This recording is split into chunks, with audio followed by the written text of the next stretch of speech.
Okay, good morning. Today I'm going to talk about recovery and sports massage. And I want to go back to injury prevention to recap a couple of things that have been posted on the website that are very common injuries right now. How many people that are here today did Helvetia? All right, excellent.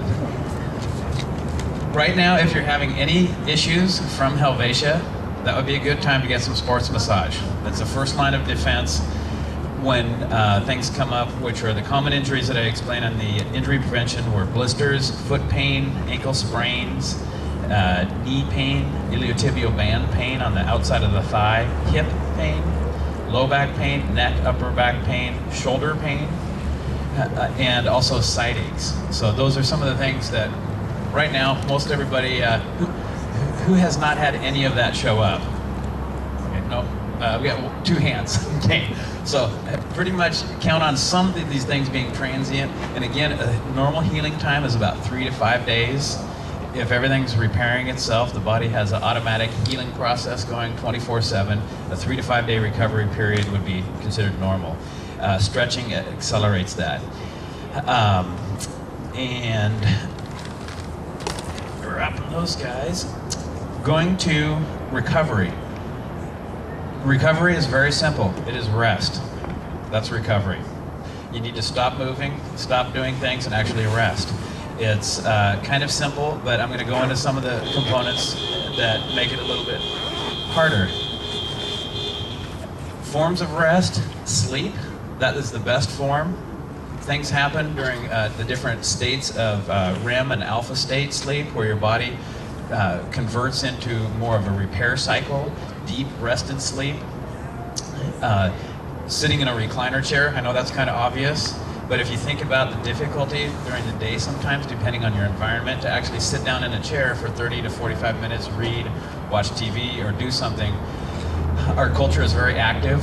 We don't really sit down a whole lot. And sitting down, working on a computer is different than resting. The mental focus process is excellent, but that's a little bit different than resting. So you can't count a 40-hour week in a chair at work as rest. Laying down completely and reading. So I encourage people, if you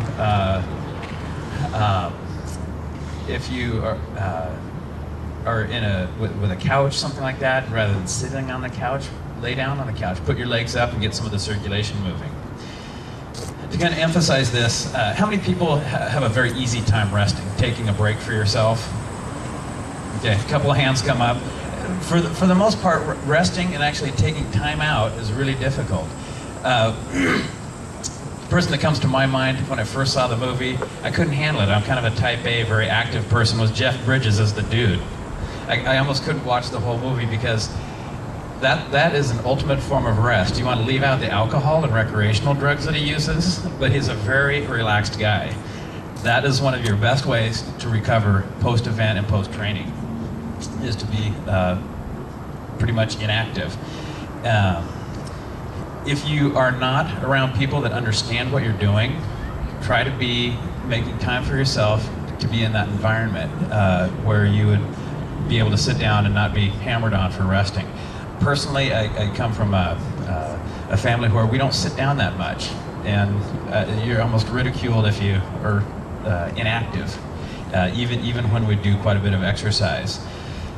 One of the best ways to know if you are resting well is your resting heart rate taken first thing in the morning before you get out of bed. If that's accelerated, that means your body's not recovering. That's one of the very basic indicators that your system during that nighttime and what you've been doing in the previous day is not recovering.